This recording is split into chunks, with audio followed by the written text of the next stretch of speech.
This is a Fox News alert. Just under 30 minutes and counting with no agreement in sight. A government shutdown is imminent. Representative Marsha Blackburn joins us. Nice to see you. Good to see you. Okay, so what's going on? Oh, well, you know, we're going to probably be going back over to the Hill one more time tonight. We're doing everything we can. And Greta, it's so important to realize the House has continued to send suggestions over to the Senate. We have given them a defunding bill. We've given them a delay bill, the device tax. Now we looked at the individual mandate, and they're saying, no, we don't want to negotiate. They just want the CR number, continuing resolution or budget number that they have had, and they don't want to negotiate with us. And so they're saying, well, we took a sequester. Well, as I said, that was back in August 2011. That doesn't count. It's the law. So if the president wants to say that Obamacare is the law, abide by it, then shouldn't the sequester be considered the law? And they need to come to the table and negotiate with us on how to fund the government. They seem to be strategically in a better position than you.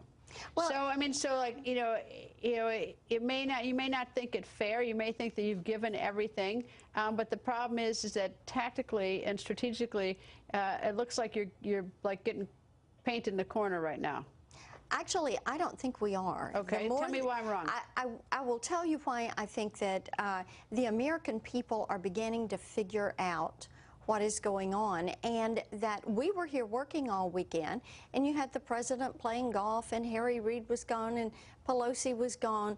Everybody was, the Senate wasn't in session. We worked all Saturday night. We were here Sunday. But what have we got to? I mean, like, so what do you think realistically? I mean, you have what you want. And that was just rejected about an hour ago by the Senate. So do you have something else, or are you hoping that the American people are going to start, hitting the phone bank and calling everybody saying, let the Republicans have this, that would be fair, or whatever, What do you want? What we want is what is fair for the American people. Right. And they have told us very clearly they don't want a government shutdown. That's why we've continued to send options over to the Senate. They think that the perks and privileges for Congress shouldn't take place. That is why we removed the subsidy. We went through that process tonight. We also wanted to put the president's team into Obamacare. You know, I think since this is Barack Obama's signature legislation, Barack Obama ought to have the opportunity to be in it, and he and Michelle ought to be the first couple to sign up for it. Well, actually, it's funny that Congresswoman Michelle Bachmann's here, and she was a little bit defended it for those who didn't vote for it. But she said that for those who did vote for Obamacare and their staffs, and that would include the president who signed it, that they ought to at least try out Obamacare. They should. They ought to be in it. They ought to have the opportunity. They all ought to be in on it. Well, so there are a lot of people who have gotten special deals on this since this was passed. I mean, people got waivers. They may have had legitimate economic reasons, but there are a lot of people around the country who don't have lobbyists, who can't send someone to Washington to find out, to argue his or her points. So there are a lot of people that have might feel the same way.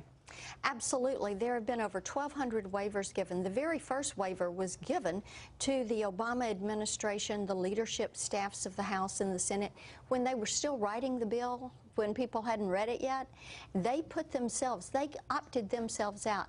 There have been 19 delays that this administration has made to Obamacare. That's why we thought that was the thing to do, delay it for a year. How long are you going to hold out? We're going to try to get them to work with us on yet another continuing resolution. What are you going to give? We will see what they're willing to work with us on. Got any ideas? I mean, sometimes you need to like give. Okay, yes. Tell me what do you? Well, we can look at the provisions that we have already sent over there.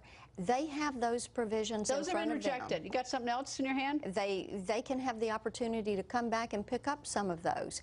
We can look at different components that we can go back and delay, or we can put every federal employee into Obamacare. Look at doing that. Look at giving the president the opportunity. That would be real popular with the government employees.